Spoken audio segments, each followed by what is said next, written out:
So hello students, welcome back to Ignite Chemistry. This is Vivek and today we are going to discussing about a new topic, Thomson atomic model. So in this video I'll cover Thomson atomic model, alpha scattering experiment, Rutherford atomic model, isotope, isobar, isotone, isoelectronic.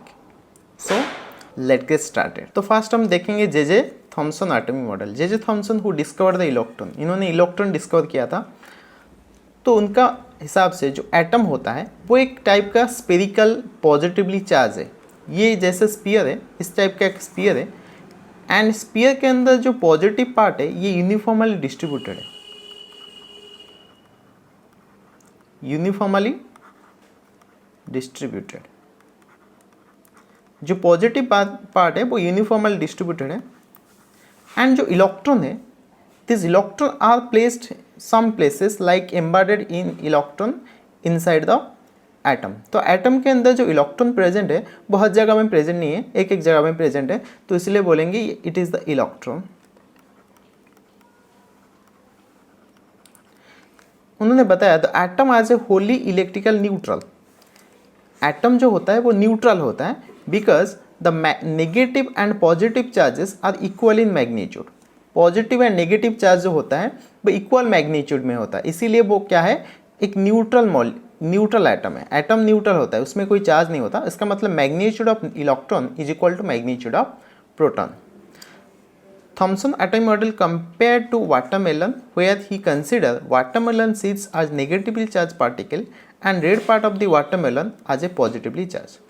तो Thomson ने इस atomic model को watermelon के साथ compare किया। जैसे कि watermelon को अगर बीच में हम काटेंगे तो क्या मिलेगा, एक रेड कलर का पार्ट मिलेगा। जो रेड कलर का पार्ट है वो पूरा तरफ मतलब यूनिफॉर्मली पूरा डिस्ट्रीब्यूटेड होगा, लेकिन जो सीड्स होगा, ब्लैक कलर का छोटा छोटा एक सीड्स होगा, वो हर जगह में नहीं होगा, वो कुछ प्लेस में प्रेजेंट होगा, जिसको बोलेंगे एम्बेडेड इलेक्ट्रॉन्स। सो जो सीड्स हैं वो इलेक्ट्रॉन्स है एंड जो रेड कलर का पार्ट है वाटरमेलन के अंदर वो है पॉजिटिव चार्ज। ठीक है, तो उनका मॉडल कुछ इस टाइप का था, इसीलिए बोलते हैं उसको प्लम पुडिंग मॉडल और वाटरमेलन मॉडल।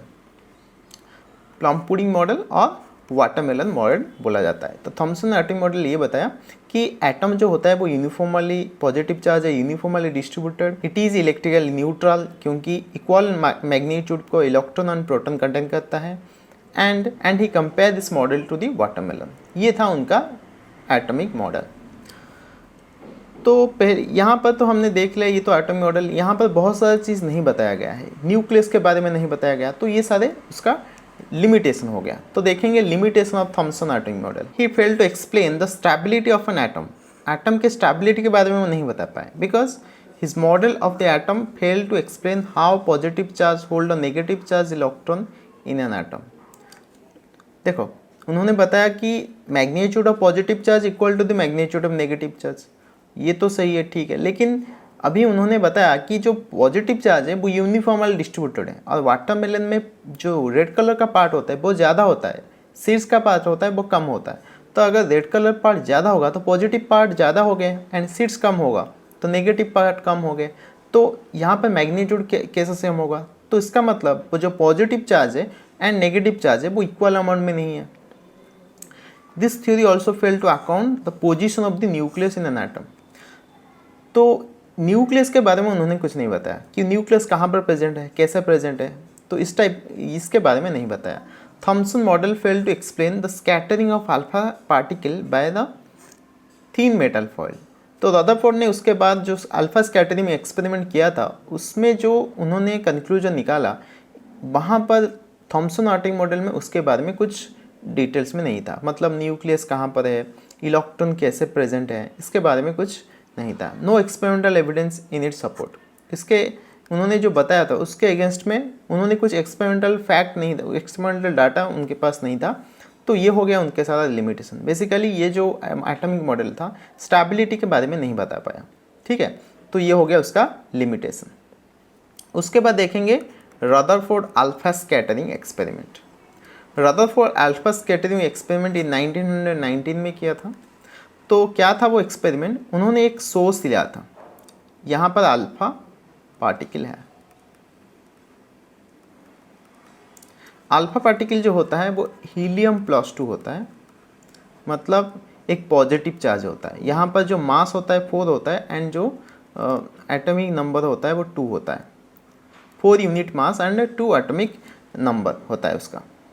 तो यहाँ पर जो अल्फा पार्टिकल है ये एक लेड स्लिट के थ्रू यहाँ पर एक गोल्ड फॉयल है, ये है हमारा गोल्ड, यहाँ पर लिखा है गोल्ड फॉयल। तो ये अल्फा पार्टिकल को क्या कर रहे हैं कि इंसिडेंट करवा रहे हैं या बॉम्बार्ड करवा रहे हैं ऑन दी गोल्ड फॉयल। जब गोल्ड फॉयल के ऊपर अल्फा पार्टिकल को कोलाइड किया गया तो वहाँ पर कुछ ऑब्जर्वेशन देखा गया, और वो ऑब्जर्वेशन को देखने के लिए उन्होंने एक टाइप का प्लेट लिया और स्क्रीन लिया जिसको बोलते हैं फ्लोरोसेंट स्क्रीन। क्या होता है वो जिंक सल्फाइड से बना होता है। जो फ्लोरोसेंट स्क्रीन होता है it made of zinc sulphide is place behind the gold foil. तो गोल्ड फॉयल के चारों तरफ उन्होंने एक स्क्रीन रखा, जिंक सल्फाइड स्क्रीन, जिसके थ्रू वो पता लगा सकते हैं कि जो अल्फा पार्टिकल वो बम्बार्ड करा रहे हैं वो किस डायरेक्शन में जा रहे हैं, सीधा जा रहे हैं या कहीं पर बेंट हो रहा है या कहीं पर रोटेट हो रहा है। तो ये इसका डायरेक्शन जानने के लिए उन्होंने एक स्क्रीन लिया चारों तरफ जिस पोजीशन में वो ऑब्जर्व कर सकें। और यहाँ पर जो अल्फा पार्टिकल का जो सोर्स था वो पोलोनियम था। Polonium is the source of alpha particle, जिस सोर्स से अल्फा पार्टिकल निकल रहा था। तो यहाँ पर उन्होंने जो सोर्स लिया था वो है पोलोनियम। तो पोलोनियम बेसिकली एक रेडियो एक्टिव एलिमेंट होता है। रेडियो एक्टिव एलिमेंट तो तुम्हें पता होगा, जो सब्सटेंस न्यूक्लियस स्टेबल नहीं होता वो रेडियो एक्टिव एलिमेंट होता है, वो हर वक्त रेडिएशन छोड़ता रहता है। तो यहाँ पर वो अल्फा पार्टिकल एमिट करता है, ठीक है। तो अल्फा पार्टिकल को हम इंसिडेंट करेंगे गोल्ड फॉयल के ऊपर। यहाँ पर जो गोल्ड फॉयल है बहुत ही थीन गोल्ड फॉयल है जिसका थिकनेस है 0.004 नैनोमीटर, बहुत पतला सा गोल्ड फॉयल लिया है उन्होंने। तो अल्फा पार्टिकल गोल्ड फॉयल के ऊपर इंसिडेंट किया और वहाँ पर उन्होंने कुछ ऑब्जर्वेशन देखा। क्या था वो observation? The observation of alpha scattering experiment, most of the alpha particle pass through the straight line the gold foil without any deviation. तो उन्होंने पहले देखा बहुत सारे अल्फा पार्टिकल क्या कर रहे हैं, विदाउट एनी डेविएशन निकल के जा रहे हैं, मतलब जिस डायरेक्शन से आए थे ये अल्फा पार्टिकल का डायरेक्शन है। तो ये इस डायरेक्शन से आया था, एग्जैक्टली वही डायरेक्शन चला गया, ये आया था वही डायरेक्शन चला गया। Some of the alpha particles were deflected by the foil by some angle। तो वेरी फ्यू अल्फा पार्टिकल क्या हुए, डिफ्लेक्टेड हुए, उनका पाथ में थोड़ा चेंजेस दिखाई दिया। तो लेटेस्ट कंसिडर ये अल्फा पार्टिकल है तो एटम के अंदर ये थोड़ा एंगल डिफ्लेक्ट होता है। ये एक अल्फा पार्टिकल है, यहाँ पर कोलाइड किया तो ये आ रहा है, ठीक है। And interestingly 1 out of 20,000 alpha particles appeared to rebound। 20,000 में एक ही अल्फा पार्टिकल ऐसा होगा जो रिबाउंस कर रहा है। तो ये एक एवरेज लिया है उन्होंने। तो बहुत मतलब वेरी फ्यू अल्फा पार्टिकल जो रिबाउंस कर रहा है, रिबाउंस मतलब जिस डायरेक्शन से आया था वही डायरेक्शन को वो चला गया, ठीक है। एंड कुछ अल्फा पार्टिकल एंगल कर रहे हैं, थोड़ा सा एंगल कर रहे हैं, और कुछ बहुत सारे alpha particle without any deviation वो जा रहे हैं। तो ये था उनका 3 ऑब्जर्वेशन। तो जब वो गोल्ड फॉयल के ऊपर अल्फा पार्टिकल्स बम्बार्ड किया तो उन्होंने ये 3 ऑब्जर्वेशन देखा। Very few alpha particle deflect हो रहे हैं, most of the alpha particle straightly जा रहे हैं, and very few alpha particle in 20,000 में 1 होगा ऐसा पार्टिकल जो रिबाउंस हो रहा है, जिस डायरेक्शन से आया था वही डायरेक्शन को जा रहा है। तो ये था उनका ऑब्जर्वेशन। तो ये ले लेते हैं, ये एक एटम है, इसको हम कंसिडर करते हैं एटम। तो यहाँ पर उन्होंने एक प्लस चार्ज रखा है और ये अल्फा पार्टिकल कोलाइड कर रहे हैं। ये अनडिफ्लेक्टेड है एंड ये स्मॉल डिफ्लेक्शन है, ये लार्ज डिफ्लेक्शन है। तो उसके बाद वो कंक्लूजन क्या मिला उनको? जो पहला कंक्लूजन था, most of the space in atom is empty as most of the particle pass through the foil undeflected. तो गोल्ड फॉयल के थ्रू जो पार्टिकल विदाउट एनी डेविएशन और अनडिफ्लेक्टेड जा रहे हैं, इसका मतलब है एटम के अंदर बहुत जगह है जो खाली है, उसमें कुछ नहीं है। Second point, very few positively charge particle were deflected. बहुत सारे कम पार्टिकल डिफ्लेक्ट हो रहे थे, इसका मतलब क्या है, positive charge has to be concentrated in a very small volume that repel the deflected positively charge particle. देखो ये है हमारा अल्फा पार्टिकल। तो अल्फा पार्टिकल क्या होता है, हीलियम +2 होता है। तो +2 का मतलब यहाँ पर कोई इलेक्ट्रॉन नहीं है, क्या है ये तो प्रोटॉन हो गया। तो प्रोटॉन जो होता है क्या होता है, पॉजिटिव होता है। तो मतलब यहाँ पर जो हीलियम है ये एक टाइप का पॉजिटिव पार्टिकल है एंड सेंटर में भी पॉजिटिव पार्टिकल है। तो पॉजिटिव पॉजिटिव क्या करेंगे, एक दूसरे को रिपेल करेंगे। तो जब ये पॉजिटिव पार्टिकल दूसरा पॉजिटिव पार्टिकल के कांटेक्ट में आ रहा है वो डेविएट हो रहा है, लेकिन डेविएशन इतना ज़्यादा नहीं हो रहा है। थॉमसन ने बोला था कि ये पॉजिटिव चार्ज यूनिफॉर्मली डिस्ट्रीब्यूटेड है, मतलब चारों तरफ है। अगर पॉजिटिव चार्ज चारों तरफ होगा तो डिफ्लेक्शन भी हमें चारों तरफ देखना चाहिए, लेकिन डेविएशन और डिफ्लेक्शन सिर्फ थोड़ा सा देखने को मिलता है। इसका मतलब ये है, तो पॉजिटिव चार्ज चारों तरफ तो नहीं है, ये तो कंफर्म हो गया। And very few particle deflected, इसका मतलब ये है कि ये जो पॉजिटिव चार्ज है ये एटम का बहुत छोटा सा जगह लेता है, ठीक है। तो वही बात बोल रहे हैं, positive charge to be concentrated in a very small volume that repel deflected positive charge. तो बहुत छोटा सा वॉल्यूम में प्रेजेंट है जो डिफ्लेक्ट कर रहा है पॉजिटिव चार्ज को। थर्ड पॉइंट ये कंक्लूजन निकाले, volume occupied by the nucleus is negligible small as compare to total volume of the atom. अगर एटम का पूरा वॉल्यूम के साथ हम न्यूक्लियस का वॉल्यूम कंपेयर करेंगे तो इट इज़ वेरी नेग्लिजिबल, क्योंकि एटम का वॉल्यूम बहुत बड़ा है एंड न्यूक्लियस का वॉल्यूम बहुत छोटा है। तो उन्होंने एक नाम दिया न्यूक्लियस। न्यूक्लियस का मतलब होता है जहाँ पर प्रोटॉन एंड न्यूट्रॉन प्रेजेंट होता है। तो ये कंक्लूजन से, ये ऑब्जर्वेशन से, ये एक्सपेरिमेंट से उन्होंने ये कंक्लूड किया कि यहाँ पर पॉजिटिव चार्ज जो चारों तरफ नहीं है, इसका मतलब थॉमसन और एटॉमिक मॉडल रॉन्ग हो गया। तो कहाँ पर प्रेजेंट है, सिर्फ एक सेंटर में प्रेजेंट है, और ये सेंटर में वो एक छोटा सा जगह लिया है, लेकिन उसका जो कंसेंट्रेशन है, इसका जो डेंसिटी है वो बहुत ज़्यादा है, इसीलिए वो अल्फा पार्टिकल को डिफ्लेक्ट कर रहा है एंड रीबाउंस कर रहा है, ठीक है। अल्फा पार्टिकल जो होते हैं वो हाईली एनर्जेटिक पार्टिकल होते हैं, लेकिन जब वो न्यूक्लियस में कोलाइड करते हैं तो वो डिफ्लेक्टेड हो जाते हैं, नहीं तो रीबाउंस करते हैं।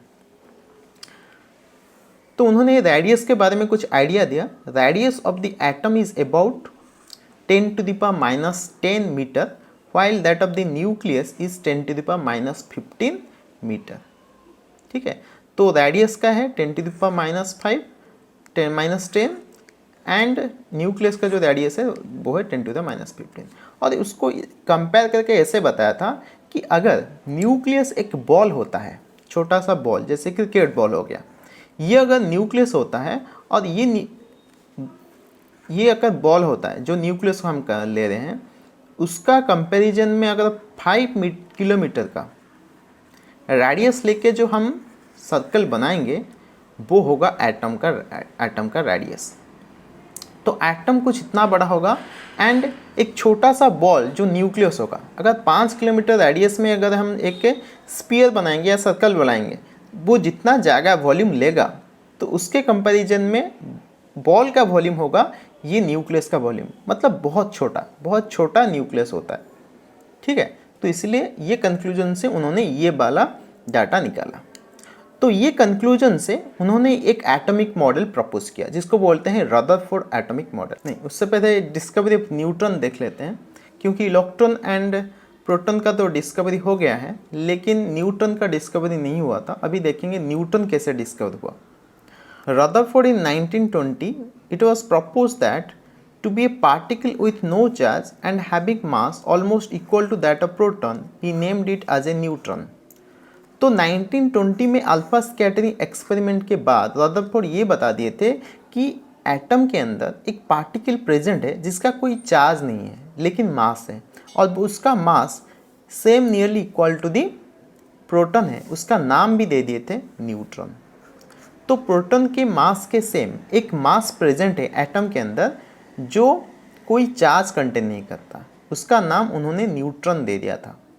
लेकिन उसका डिस्कवर वो नहीं किए थे, मतलब कहाँ से निकल रहा है, कैसा है, इसके बारे में उन्होंने नहीं बताया था। तो ये है हमारा रदरफोर्ड। उसके बाद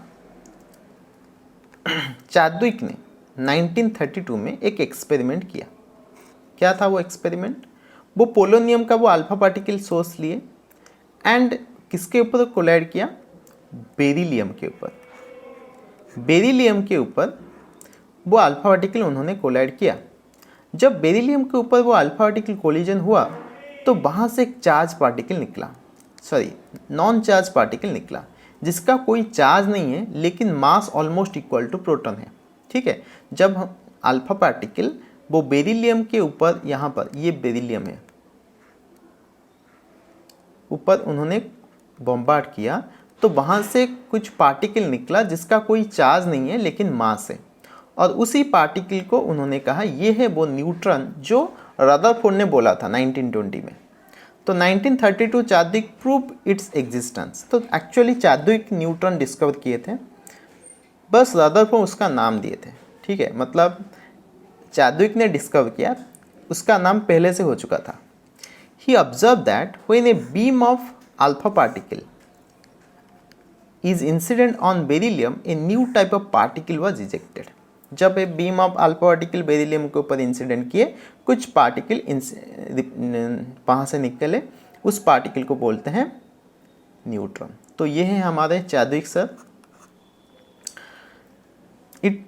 it had mass almost equal to that of proton. Proton के मास के साथ सेम है, that is 1.67 into 10⁻27 kg and carries no charge. उसका मास तो है लेकिन चार्ज नहीं है, ये मास तुम्हें याद रखना है। ठीक है, तो प्रोटॉन का डिस्कवरी हो गया, न्यूट्रॉन का डिस्कवरी हो गया। अभी हम देखेंगे रदरफोर्ड न्यूक्लियर एटॉमिक मॉडल। ठीक है, तो पहला जो पोस्टुलेट था, atom consist of a tiny charge nucleus at the centre and it's surrounded by hollow portion called extra nuclear part. Basically Rutherford ने एक एटम को दो हिस्से में डिवाइड कर दिया। एक होता है न्यूक्लियर पार्ट जो सेंटर में प्रेजेंट होता है, एक होता है एक्स्ट्रा न्यूक्लियर पार्ट। एक होता है न्यूक्लियर पार्ट, एक होता है एक्स्ट्रा न्यूक्लियर पार्ट। तो जो न्यूक्लियर पार्ट होता है उसके अंदर न्यूट्रॉन होता है, प्रोटॉन होता है। तो न्यूक्लियर पार्ट के अंदर कौन कौन होता है? प्रोटॉन होता है, न्यूट्रॉन होता है। एक्स्ट्रा न्यूक्लियर पार्ट में कौन होता है? इलेक्ट्रॉन होता है। तो जो एटम तीन पार्टिकल कंटेन करता है, प्रोटॉन, न्यूट्रॉन एंड इलेक्ट्रॉन, उन्होंने उसके पोजीशन के बाद में डिटेल्स में एक्सप्लेन किया। यहाँ पर उन्होंने बताया जो प्रोटॉन एंड न्यूट्रॉन होता है वो सेंटर में प्रेजेंट रहता है, लेकिन जो इलेक्ट्रॉन होता है वो सेंटर में नहीं रहता, वो रहता है एक्स्ट्रा न्यूक्लियर पार्ट में। ठीक है, एक्स्ट्रा न्यूक्लियर पार्ट में इलेक्ट्रॉन प्रेजेंट रहता है। वही nucleus contain proton and neutron present at the centre and electron present extra nuclear part. Atom is electrically neutral. उन्होंने भी बताया कि एटम न्यूट्रल है, number of proton equal to number of neutron. Atom इस तरह न्यूट्रल है कि वहाँ पर जितना प्रोटॉन रहेगा उतना ही न्यूट्रॉन रहेगा। इसका मतलब न्यूक्लियस में जितना प्रोटॉन प्रेजेंट है, एक्स्ट्रा न्यूक्लियस में उतना ही इलेक्ट्रॉन प्रेजेंट है। And electrons are revolving around the nucleus. Electron steady condition में नहीं है, वो हर वक्त घूम रहे हैं। किसके सराउंडिंग में? न्यूक्लियस के सराउंडिंग में, in a fixed circular path called orbit. Electron क्या कर रहे हैं? हर वक्त न्यूक्लियस के चारों तरफ रोटेट कर रहे हैं with a fix circular path, जिसको बोलते हैं ऑर्बिट। उन्होंने उसका नाम दिया ऑर्बिट। तो ऑर्बिट एक जगह होता है जिस पाथ में इलेक्ट्रॉन रोटेट करता है। लाइक प्लैनेट्स, प्लैनेट जैसे सन को सेंटर करके रोटेट करते हैं, तो इसी तरह इलेक्ट्रॉन भी रोटेट करता है। तो उन्होंने ये मॉडल को प्लैनेटरी सिस्टम के साथ कंपेयर किया, तो इसीलिए ये मॉडल को बोला जाता है प्लैनेटरी मॉडल ऑफ एटम। ठीक है, तो यहाँ पर उन्होंने कंपेयर किया न्यूक्लियस को सन के साथ एंड प्लैनेट्स को इलेक्ट्रॉन के साथ। जैसे planets revolving around the sun in a circular path, in a fixed elliptical path, इसी तरह न्यूक्लियस एक सर्कुलर पाथ में रोटेट करते हैं, जिसको वो बोलते हैं ऑर्बिट। तो ये इंपॉर्टेंट है। तो कैसे इलेक्ट्रॉन रोटेट करता है उसके बारे में बताया। And electron and nucleus are held together by electrostatic force of attraction.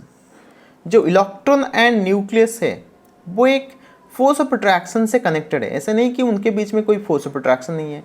Positive charge, negative charge के बीच में एक फोर्स ऑफ अट्रैक्शन है, जिसको बोलते हैं electrostatic force of attraction.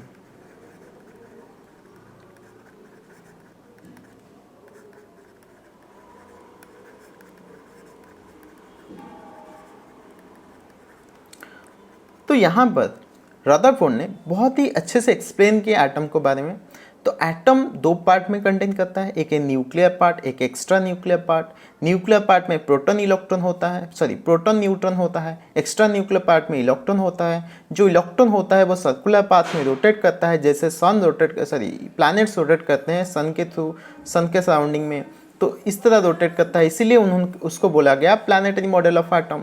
Electron और न्यूक्लियस बीच में एक फोर्स ऑफ अट्रैक्शन है जिसको बोलते हैं electrostatic force of attraction, and जो इलेक्ट्रॉन जिस पाथ में घूमता है उसको बोलेंगे ऑर्बिट। तो ये था हमारा रदरफोर्ड एटॉमिक मॉडल। तो रदरफोर्ड एटॉमिक मॉडल से हमको ये समझ में है एक्चुअली पोजीशन कहाँ पर कौन है, इलेक्ट्रॉन किस पोजीशन में है, न्यूक्लियस किस पोजीशन में है, इलेक्ट्रॉन कैसे घूम रहा है, न्यूक्लियस कैसे स्टेडी है। ठीक है, तो इसके बारे में उन्होंने डिटेल्स में बताया। लेकिन यहाँ पर भी कुछ लिमिटेशंस रह गया, तो वो देखेंगे limitation of Rutherford atomic model. जो पहला लिमिटेशन था अकॉर्डिंग टू क्लासिकल मैकेनिक्स में क्या था, any charge body in motion under the influence of attractive force should radiate energy continuously. ठीक है, इलेक्ट्रोमैग्नेटिक वेव थ्योरी ये बताया था कि जब एक चार्ज पार्टिकल एक दूसरा चार्ज पार्टिकल इन्फ्लुएंस में रोटेट करेगा या इट रेडिएट एनर्जी कंटिन्यूसली, हर वक्त एनर्जी रिलीज करेगा। अगर एक बॉडी कंटिन्यूसली एनर्जी रिलीज करेगा तो क्या होगा, एनर्जी उसका डिक्रीज होगा, और ऐसा एक टाइम आएगा जिसका जब एनर्जी उसका जीरो हो जाएगा। तो उसी मॉडल को हमने इलेक्ट्रॉन के ऊपर अप्लाई किया। तो ये हो गया न्यूक्लियस सेंटर एंड ये हो गया इलेक्ट्रॉन। इलेक्ट्रॉन क्या कर रहा है, घूम रहा है सर्कुलर पाथ में। अगर सर्कुलर पाथ में घूम रहा है तो उसका मतलब वो एनर्जी रेडिएट करेगा। अगर हर वक्त वो एनर्जी रेडिएट करेगा वो एनर्जी डिक्रीज होगा, तो उसका एनर्जी अगर डिक्रीज होगा तो उसका पाथ धीरे धीरे छोटा होता जाएगा एंड वो न्यूक्लियस में बहुत करीब आ जाएगा। और ऐसा एक टाइम आएगा जब जाके वो सेंटर में इंसिडेंट हो जाएगा, मतलब न्यूक्लियस में कोलाइड करेगा। जब न्यूक्लियस में पहुंचेगा तो एटम क्या हो जाएगा, कोलैप्स हो जाएगा, मतलब एटम टूट जाएगा। तो ऐसा तो नहीं होता, एटम एक्चुअली में तो एग्जिस्ट करता है, वो टूट नहीं जाता ऐसा। तो इसका मतलब उन्होंने कुछ पार्ट है जो रदरफोर्ड ने एटम का स्टेबिलिटी के बारे में नहीं बता पाए। ठीक है, तो यहाँ पर देखते हैं if this is so the attractive force should be radiate energy continuously. अगर ऐसा होगा the electron will fall in A spherical path and finally fall into the nucleus and structure would collapse. This behaviour is never observe. ऐसा कभी observe नहीं करते कि atom टूट जाता है इलेक्ट्रॉन का रेडिएशन की वजह से। तो ये एक डिमेरिट हो गया। तो मतलब स्टेबिलिटी ऑफ द एटम के बारे में वो नहीं बता पाए, एटम कैसे स्टेबल होता है। अगर इलेक्ट्रॉन घूमता है वो तो ठीक है, लेकिन जो इलेक्ट्रोमैग्नेटिक वेव थ्योरी ने बताया कि एटम इलेक्ट्रॉन हर वक्त एनर्जी रेडिएट करेगा और एक टाइम आएगा जो वो एटम के न्यूक्लियस के अंदर जाके कोलाइड करेगा या कोलैप्स हो जाएगा एटम। तो ये तो नहीं होता, लेकिन उसके बारे में वो एक्सप्लेन नहीं कर पाए, कैसे नहीं होता है ये उसके बारे में एक्सप्लेन नहीं कर पाए। It said nothing about the electronic structure of the atom, that is how electron are distributed around the nucleus and what their energy of this electron. वो ये से बताए कि इलेक्ट्रॉन एक सर्कुलर पाथ में घूमता है, लेकिन कितना इलेक्ट्रॉन घूमता है। अगर एक इलेक्ट्रॉन है ठीक है तो एक पाथ में घूमेगा, अगर मेरे पास 10 इलेक्ट्रॉन है तो वो कैसे अरेंज होगा, क्या एक ही पाथ में 10 इलेक्ट्रॉन रहेगा या उसके लिए डिफरेंट पाथ रहेगा। तो ये सब के बारे में वो नहीं बता पाए। तो basically distribution of the electron के बारे में वो यहाँ पर साइलेंट रहे। तो ये हो गया उसका लिमिटेशन। पहले तो एटम के स्टेबिलिटी के बारे में नहीं बता पाए एंड डिस्ट्रीब्यूशन ऑफ इलेक्ट्रॉन के बारे में नहीं बता पाए।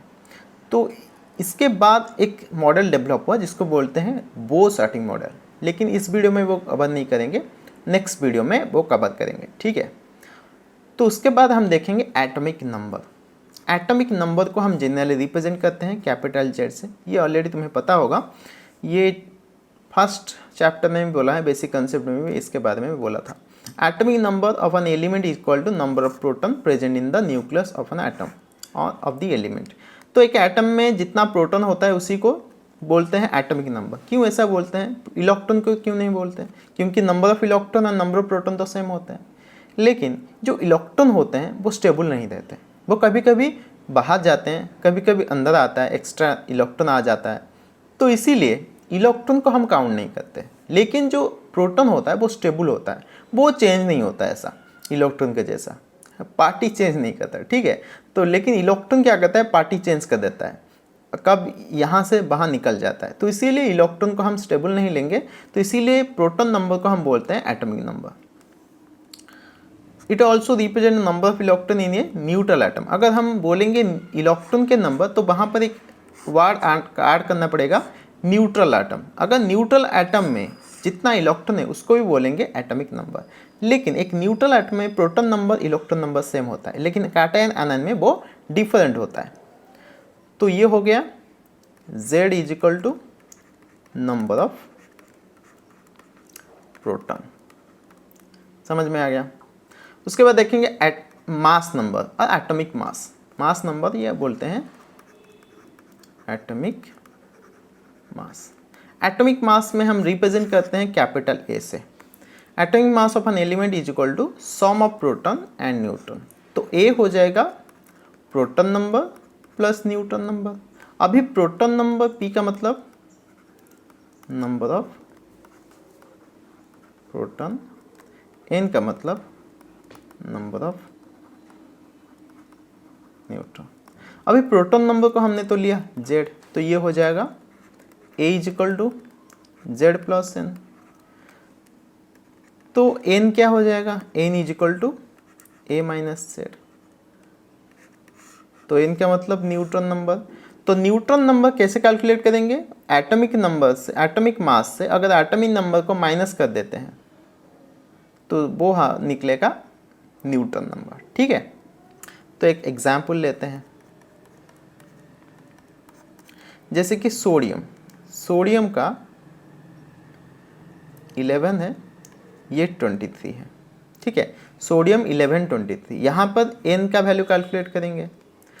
तो इसके बारे में बता देता हूँ। ये जो रिप्रेजेंटेशन, कोई भी एलिमेंट को हम ऐसे रिप्रेजेंट करते हैं x z a। तो x क्या है, यहाँ पर सिंबल है, a क्या है एटॉमिक मास, एंड z क्या है एटॉमिक नंबर।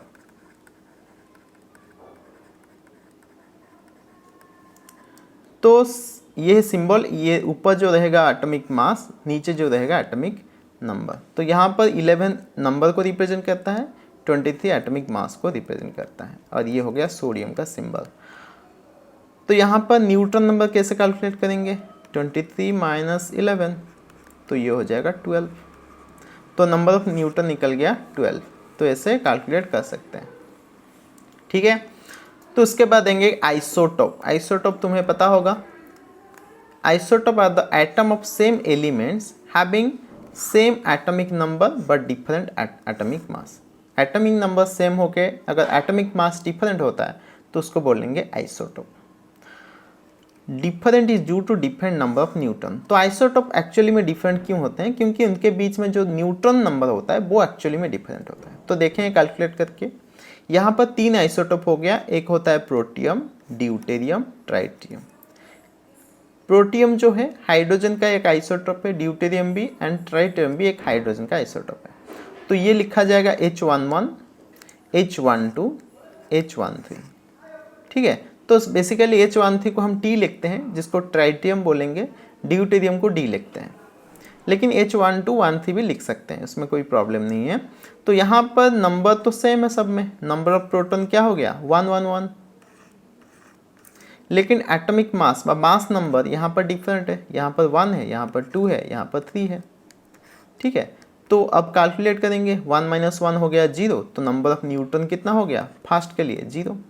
यहाँ पर नंबर ऑफ 2 हो गया 1, तो नंबर ऑफ न्यूटन हो गया 1। यहाँ पर 3 माइनस 1 हो जाएगा 2, तो नंबर ऑफ न्यूटन हो जाएगा 2।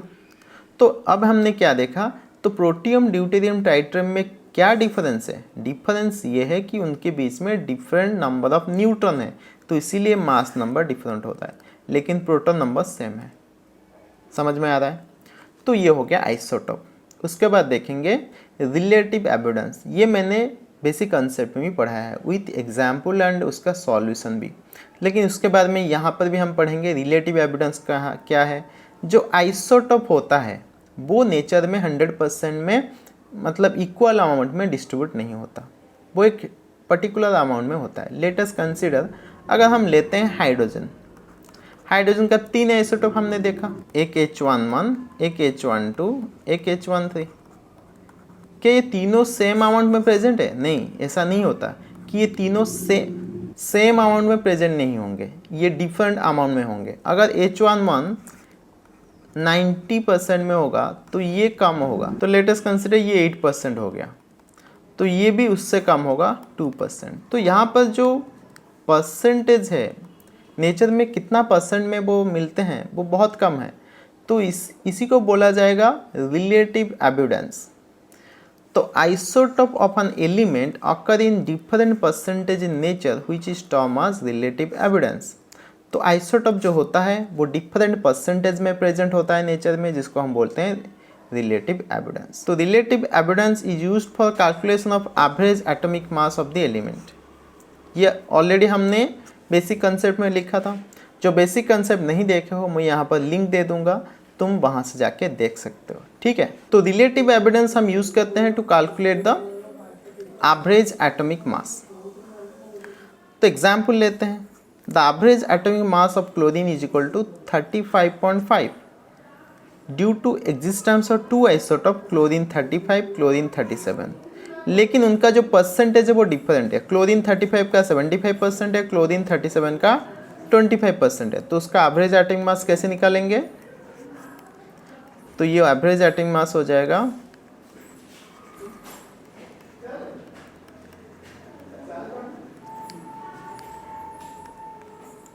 75 इंटू 35 प्लस 25 इंटू 37 अपॉन 100। तो ये वैल्यू हमारा निकल के आएगा 35.5। तो ऐसे कैलकुलेट होता है relative evidence. Is it clear to everybody? Okay. तो उसके बाद हम देखेंगे isobar. Different element having different atomic number but same mass number as called isobar. अगर मास नंबर सेम होता है बट डिफरेंट एटॉमिक नंबर होता है तो उसको बोलेंगे आइसोबार। तो यहाँ पर एग्जाम्पल लेते हैं, आर्गन 1840, पोटेशियम 1940, कैल्शियम 2040। तो इनमें एटॉमिक नंबर हो गया 18, 19, 20, लेकिन एटॉमिक मास क्या हो गया या मास नंबर क्या हो गया 40, 40, 40। तो तीनों में मास नंबर सेम है तो उसको बोलेंगे आइसोबार। तो अगर electron number, proton number, neutron number calculate करेंगे तो कुछ ऐसा मिलेगा 18, 18, 19, 19, 20, 20, लेकिन नंबर ऑफ न्यूट्रॉन यहाँ पर डिफरेंट है, 20, 21, 22 निकलेगा, ठीक है। तो उसके बाद देखेंगे आइसोटोन। आइसोटोन क्या होता है? It is the atom of different element which contain same number of neutron. अगर न्यूट्रॉन नंबर सेम होता है डिफरेंट एलिमेंट में तो उसको बोलेंगे आइसोटोन। तो यहाँ पर एग्जाम्पल लेते हैं, जैसे कि सल्फर का 1636 हो गया, क्लोरीन का 1737, आर्गन का 1838, पोटेशियम का 1939। तो ये सारे आइसोटोप हैं। देखो क्लोरीन का एक 1735 है लेकिन 1737 भी है, तो यहाँ पर 35 का हम नहीं ले रहे हैं, सिर्फ 37 को ले रहे हैं। तो 37 के साथ जब सल्फर का 36 को कंपेयर करेंगे तो उसको बोलेंगे आइसोटोन, क्योंकि दोनों में न्यूट्रॉन नंबर सेम है। आर्गन में भी वही न्यूट्रॉन नंबर 20 है, पोटेशियम में न्यूट्रॉन नंबर 20 है, कैल्शियम में न्यूट्रॉन नंबर 20 है। तो इसीलिए उन सबको बोला जाएगा आइसोटोन। तो इलेक्ट्रॉन न्यूट्रॉन नंबर सेम रहेगा तो बोला जाएगा आइसोटोन। It's very simple. उसके बाद देखेंगे आइसो इलेक्ट्रॉनिक। आइसो इलेक्ट्रॉनिक क्या होता है? It is the species atom और आयन। देखो सिर्फ एटम को नहीं लेंगे यहाँ पर, आइसो इलेक्ट्रॉनिक में हमने आयन को भी लेंगे, कैटायन को लेंगे, आनायन को भी लेंगे। It is the species that is atom और ion contain same number of electron is called iso electronic. अगर उनके पास नंबर ऑफ इलेक्ट्रॉन सेम होता है तब जाके बोलेंगे आइसो इलेक्ट्रॉनिक। तो यहाँ पर देखेंगे एग्जाम्पल, जैसे कि ऑक्सीजन हो गया, ऑक्सीजन 2- लिखा है, तो ऑक्सीजन के पास एक्चुअली में होता है एटॉमिक नंबर 8, एटॉमिक मास 16 होता है। Atomic number Z is equal to 8 हो गया तो उसमें प्रोटॉन 8 होगा, इलेक्ट्रॉन भी 8 होगा, क्योंकि प्रोटॉन नंबर इलेक्ट्रॉन नंबर तो सेम है। तो यहाँ पर ऑक्सीजन में 8 इलेक्ट्रॉन होगा, लेकिन यहाँ पर 2 माइनस लिखा है तो ये एक्स्ट्रा 2 इलेक्ट्रॉन कंटेन करता है, तो 2 ऐड कर देंगे तो 10 इलेक्ट्रॉन हो गया। ऑक्सीजन में 10 इलेक्ट्रॉन, फ्लोरीन में 9 रहता है, तो ये 9 यहाँ पर माइनस लिखा है तो +1 करेंगे तो 10 इलेक्ट्रॉन हो गया। नियन में तो वैसे तो वो नियन में 10 रहता है तो 10 ही इलेक्ट्रॉन है इसके पास।